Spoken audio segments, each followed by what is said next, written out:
নমস্কাৰ, স্বাগতম জনালো দিয়ালিনা হোম কৰ্ণাৰলৈ আৰু লগতে আজি মোৰ ভিডিঅ'লৈ। আশা কৰোঁ আপোনালোক সকলো ভালে আছে। আৰু এতিয়া আজি 10টা বাজিছে, 10টা বজাতে মই ভিডিঅ'টো ষ্টাৰ্ট কৰিছোঁ। আমি এতিয়া ইয়াত ব্ৰেকফাষ্ট কৰিবলৈ লৈছোঁ।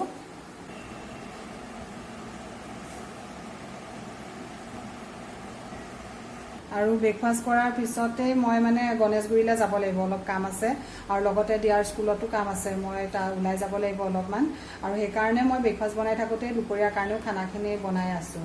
আচলতে আজি বুলি নহয়, কিন্তু মই সদায় দুপৰীয়াৰ কাৰণেও খানাটো ব্ৰেকফাষ্টৰ টাইমতে বনাই থওঁ। তেতিয়া কি হয়, দুপৰীয়াৰ কাৰণে মই নিজাকৈ অলপ সময় পাওঁ আৰু লগতে মোৰ নিজৰ কিছুমান কাম থাকে, সেই কামখিনি মই কৰিব পাৰোঁ। সেইকাৰণে মই ৰাতিপুৱাৰ ভাগতেই দুপৰীয়াৰ খানাখিনি বনাই থওঁ। খালি ভাতটো গৰমে গৰমে বনাওঁ, গৰমে গৰমে বনাই পেলাই ভাতটো খাওঁ।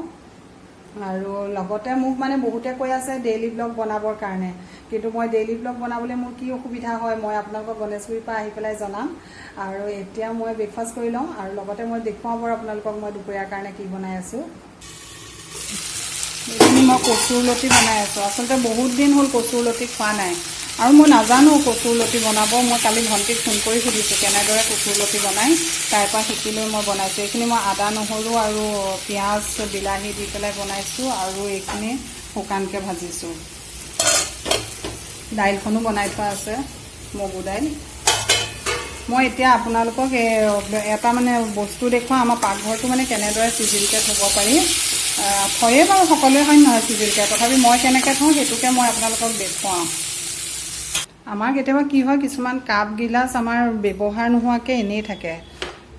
এই এনেকুৱা ধৰণৰ কাপবিলাক আমাৰ গিফ্টত পোৱা যায়, বিশেষকৈ যাৰ সৰু ল'ৰা ছোৱালী আছে সিহঁতৰ বাৰ্থডেত গিফ্টত দিয়া। আমাৰ এইকেইটাও দিয়াৰ বাৰ্থডেতে দিয়া।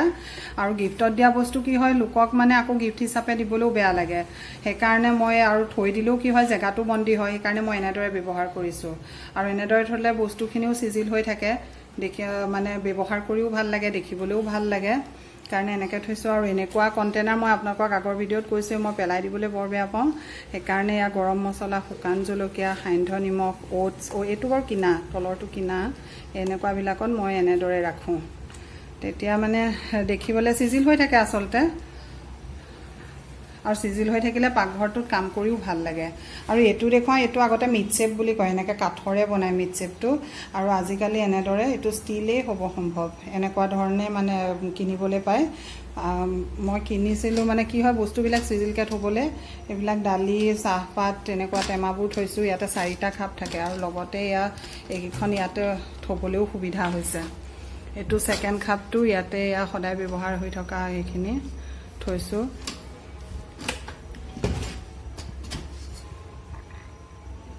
তেনেদৰে থৈছোঁ।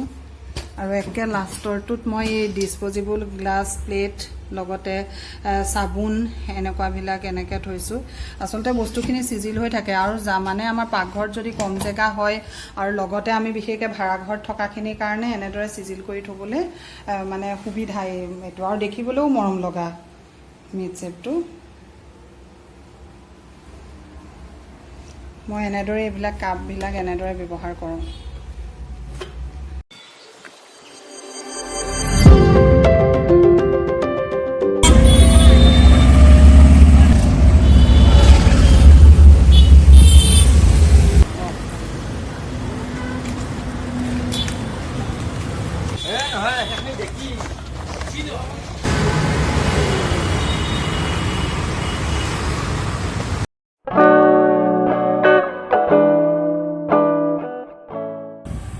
গণেশগুৰিৰ পৰা আহি পালোহি। আহি পাই ভাবিলোঁ ভিডিঅ'টো মই বনাই লওঁ। আৰু এতিয়া 1:30 বাজিলে যেতিয়া ভাত খাবৰো হৈছে, আৰু বিয়াৰ 4টাৰ পৰা ক্লাছো আছে। সেইকাৰণে ভাবিছোঁ তাৰ আগতে মই ভিডিঅ'টো বনাই লওঁ। আৰু মই গণেশগুৰি গৈছিলোঁ, আচলতে মই কাপোৰ দুযোৰ বনাব লাগে। সেইকাৰণে কাপোৰ দুযোৰৰ কাৰণে মই এতিয়া এইযোৰ আনিলোগৈ। এযোৰ কাপোৰত মই এইটো লেছ দিম, আৰু এযোৰ কাপোৰত মই এই গল্ডেনটো দিম। গল্ডেনটো মানে এই চিম্পুলটো আমাৰ ছাইড দুটাত থাকিব, আৰু ছাইড দুটাত এইটো লেছ দিম, একদম চিম্পুল। আৰু আচল দুটাত এইটো দিম, তেতিয়া মানে দহি নাবাতিলেও হ'ব আৰু দেখিবলৈও ভাল লাগে। এইটো লেছ দিম আচল দুটাত। আৰু সেইযোৰত মানে কি কৰিম, মই কালাৰ কৰিম। তাৰ কাৰণে ইয়াৰ পাৰ্ট কালাৰ আনিছোঁ, এইটো গল্ডেন, আৰু এইটো হৈছে ব্লেক। কাপোৰযোৰ ৰাণী পিংক, তাত মই কৰিম। এই দুটাই এযোৰ কাপোৰৰ কাৰণে। আৰু যি মানে পিংক কালাৰ লেচটো আনিছোঁ সেইযোৰ মই আপোনালোকক নকওঁ আপোনালোকে ক'ব কাপোৰযোৰ কি কালাৰ হ'ব পাৰে মই গুলি কালাৰকেইটাও দেখুৱাই দিছোঁ সেইযোৰত মই এই দুটা কালাৰ কৰিম কালাৰ মই কৰিম আৰু লেচ লগাম এইটো আৰু গুজৰাটী চিলাই দি কৰিম আৰু আপোনালোকে ক'বচোন মই কি কাপোৰত কৰিবৰ কাৰণে আনিছোঁ বাৰু এই দুটা কালাৰ আপোনালোকে সেইটো জনাব আৰু এইখিনিকে আনিবলৈ গৈছিলোঁ আৰু লগতে পনিয়ল লৈ আহিলোঁ দিয়াই বোলো খাই ভাল পাব সেইকাৰণে পনিয়ল লৈ আহিলোঁ আৰু দহি কচু বিচাৰিলোঁ গোটেই দহি কচু নাপালোঁ বাৰু আৰু সেইকাৰণে সোনকালে মানে আৰু বেছি সময় আজিকালি বাহিৰত থাকিব মন নাযায় কেনেকৈ মানে ঘৰ পাওঁহি সেইটোৱে লাগি থাকে প্ৰথম দিয়াৰ স্কুলতে গ'লোঁগৈ তাইৰ কামটো হ'ল বাৰু তাৰপিছতেই মই গণেশগুৰি গ'লোঁ গণেশগুৰিৰ পৰা আহি পাই গা ধুই এয়া বোলো আপোনালোকৰ ওচৰতে মই ভিডিঅ'টো বনাওঁ মই আপোনালোকক দুযোৰ কাপোৰ দেখুৱাওঁ একচুৱেলি কাপোৰ দুযোৰ মোৰ নিজৰ কাৰণে নহয় মই বিক্ৰী কৰিবৰ কাৰণে বনাই থোৱা আছে ৰিবন ষ্টিচ এইযোৰ এইখন চাদৰখন ৰিবন ষ্টিচ কৰা আছে এইকেইটা কালাৰত আৰু এইযোৰত মানে আপোনালোকক মেলি দেখুৱাইছোঁ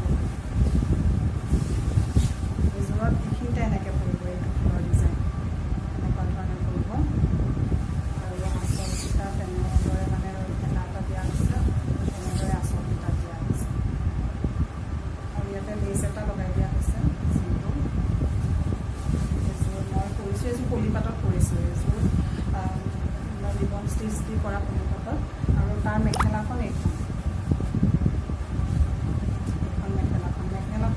চিম্পুল এটা ফুল আছে চিম্পুল আৰু এইযোৰত মই এতিয়ালৈকে ব্লাউজ পিচটো অনা নাই ব্লাউজ পিচটো প্লেইন থাকিব আচলতে যোনে কিনে তেওঁ ক'ব মানে মই ভাবিছোঁ ব্লাউজ পিচটো মই ফুলকেইটাৰ কালাৰ দিম বুলি সেইকাৰণে ব্লাউজ পিচটো এতিয়ালৈকে মই অনা নাই যোনে কিনে তেওঁ যিটো চইচ কৰে আৰু বগাও আছে অৰেঞ্জ আছে য়েল্ল' আছে পিংক আছে তেওঁ যিটো কালাৰ চইচ কৰে সেই চইচটোতে মই ব্লাউজ পিচটো আনিম এইযোৰ ৰিবন ষ্টিচ কৰা কাপোৰ পলি পাতত আৰু এযোৰ মই মিক্স পাতত বনাইছোঁ এযোৰ মিক্স পাতত বনোৱা আছে এইযোৰ হৈছে এপ্লিক কৰা এইটো এনেকুৱাকৈ এপাহ ফুল এনেকৈ আছে আঁচল দুটাত এনেদৰে দি দিছোঁ এনেদৰে আঁচল দুটাত দি দিছোঁ আৰু এইকেইটা ৰ'জকেইটাও এপ্লিকেট দিছোঁ ৰ'জকেইটা এনেদৰে মই আঠা লগাই পিছত চিলাই কৰি দিছোঁ এইটোতো এনেকৈ আঠা লগাই পিছত মই চাৰিওফালে যাতে এৰাই নাযায় চিলাই কৰি দিছোঁ এইটো পাৰ্ল আছে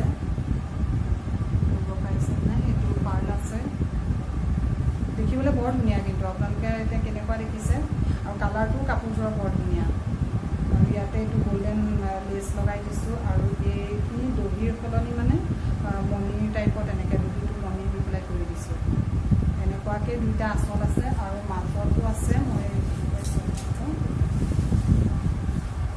মাজত এনেকুৱা ধৰণে দিছোঁ যিটো মই এনেকৈ পৰিব মানে তাত মই এনেকুৱা ধৰণে দিছোঁ মানে মেলি লওঁ বুলি ক'লেও চাদৰখন মেলি ল'ব পাৰে আৰু জাপি লওঁ বুলি ক'লেও জাপি ল'ব পৰা যায় এইযোৰ মিক্স পাতত বনোৱা হৈছে আৰু ইয়াৰ মেখেলাখন হৈছে এইখন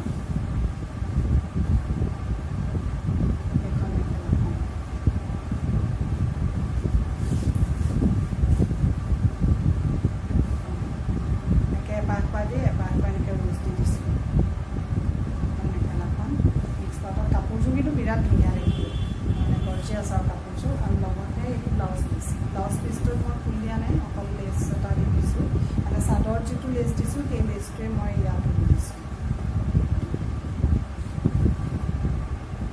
আৰু দুইযোৰ কাপোৰ চিলোৱা আছে মানে অকল ব্লাউজ পিচটো চিলালেই হ'ল বাকী মানে মেখেলা চিলোৱা আছে চাদৰত দহি গোটা আছে দহি গোঠা আছে আৰু লগতে দেখিছে আপোনালোকে মানে হেৰিও আছে লেচ লগোৱাও আছে গতিকে কাপোৰ দুইযোৰ মানে সম্পূৰ্ণ খালি ব্লাউজটো চিলালেই হ'ল আৰু বাকী সম্পূৰ্ণ হৈ আছে কেনেকুৱা পাইছে আপোনালোকে জনাব কাপোৰ দুযোৰ আৰু মই সেই কাপোৰযোৰ যিযোৰ মই দেখুৱালোঁ আপোনালোকে লেচটো মানে এইটো লেচ আপোনালোকে ক'ব কালাৰটো মই কি কাপোৰত কৰিবৰ কাৰণে মানে এইখিনি কালাৰ আনিছোঁ কাপোৰযোৰৰ কালাৰটো আৰু আপোনালোকে জনাব আৰু মই ডেইলি ব্লগ কিয় কৰা নাই বনোৱা নাই মানে ডেইলি ব্লগৰ ভিডিঅ' মই আপোনালোকক জনাওঁ আচলতে কি হৈছে দিয়াৰ অনলাইন ক্লাছ হৈ থাকে অনলাইন ক্লাছ হোৱাৰ কাৰণে তাইৰ মোবাইলটোও লাগে আৰু মোৰ মোবাইলটোও লাগে নেটৰ কাৰণে আৰু কি হয় তাইৰ স্কুলৰ আৰু টিউশ্যনৰ সম্পূৰ্ণ মানে গ্ৰুপবিলাকৰ গোটেই ইনফৰ্মেশ্যনখিনি মোৰ মোবাইলটোতে লোৱা হৈছে সেইকাৰণে তাইক মোবাইলটো লাগি থাকে গতিকে মই কি হয় ডেইলি ব্লগ হ'লেতো মোৰ মোবাইলটো লাগিব যিহেতু মই মোবাইলত বনাওঁ ভিডিঅ'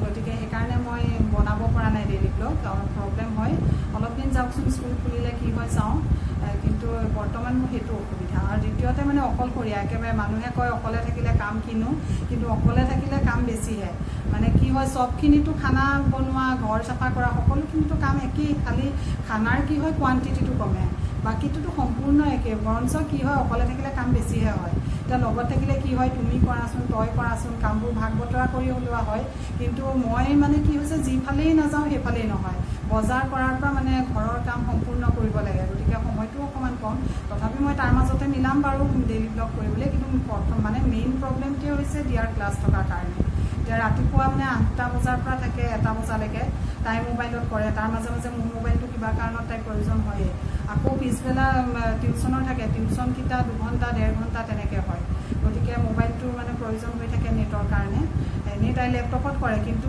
নেটটোতো দৰকাৰ হয় সেইকাৰণে মানে মোৰ ডেইলি ব্লগৰ কাৰণে দিয়াৰ অলপ প্ৰব্লেম হৈ আছে মই পিছত চেষ্টা কৰিম ডেইলি ব্লগ বনাবৰ কাৰণে আৰু আপোনালোকক মই ধন্যবাদ জনাইছোঁ আপোনালোকে মোক মানে উপদেশ সেনেকৈ দি যাব মানে কেনেকৈ কি বিষয়ত মই মানে ভিডিঅ' বনোৱাটো আপোনালোকে বিচাৰে আপোনালোকে তেনেকুৱা উপদেশ মই দি যাব মই চেষ্টা কৰি যাম তেনেকুৱা ভিডিঅ' বনাবৰ কাৰণে আৰু এতিয়া মই আপোনালোকক এটা টিপছ এণ্ড টিপছ দিম আমাৰ পাকঘৰৰ বেচিনটো চাফা কৰাৰ এটা মই আজি আপোনালোকক সহজ টিপছ এটা মই দিম এনেকুৱা স্কট ব্ৰাইট এটুকুৰত অলপমান কলগেট এনেকৈ লগাই লৈ গোটেই বেচিনটোতে ঘঁহিব লাগে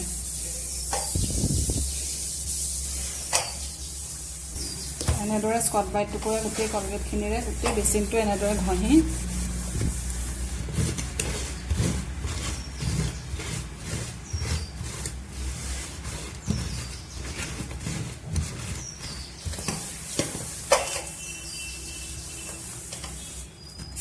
পানী দি ধুব লাগে চাফ কিমান চাফা হৈ গ'ল বেচিনটো আপোনালোকৰ ধৰিব পৰা নাই চাগে কিন্তু বেচিনটো বহুত চাফা হৈ যায় আপোনালোকে কৰি চাবচোন স্কট ব্ৰাইটত এনেদৰে কলগেট লগাই গোটেই বেচিনটো ঘঁহি দিব বহুত ধুনীয়াকৈ চাফা হৈ যায় ইয়াত হয়তো আপোনালোকে ভালকৈ ধৰিব পৰা নাই কিন্তু কৰি চালে গম পাব আজি ভিডিঅ'টো ইমানতে শেষ কৰোঁ আজি এতিয়া 2টা বাজিয়ে গ'ল এতিয়াতো ভাত খাব হ'ল আৰু দিয়াৰ যিহেতু 4টা বজাৰ পৰা ক্লাছ আছে গতিকে অকণমান ভাত খাই তাই ৰেষ্ট কৰিবও লাগিব সেইকাৰণে ভিডিঅ'টো ইমানতে শেষ কৰোঁ আপোনালোকে ভিডিঅ'টো কেনে পালে জনাব আৰু লাইক কমেণ্ট শ্বেয়াৰ কৰিব বুলি মই আশা কৰিলোঁ আৰু যিসকলে প্ৰথম আজি মোৰ ভিডিঅ' চাইছে মই অনুৰোধ জনাইছোঁ তেখেতসকলক মোৰ চেনেলটো ছাবস্ক্ৰাইব কৰি দিব আপোনালোকে আৰু শেষলৈকে ভিডিঅ'টো চোৱাৰ কাৰণে আপোনালোক সকলোকে মই আন্তৰিক ধন্যবাদ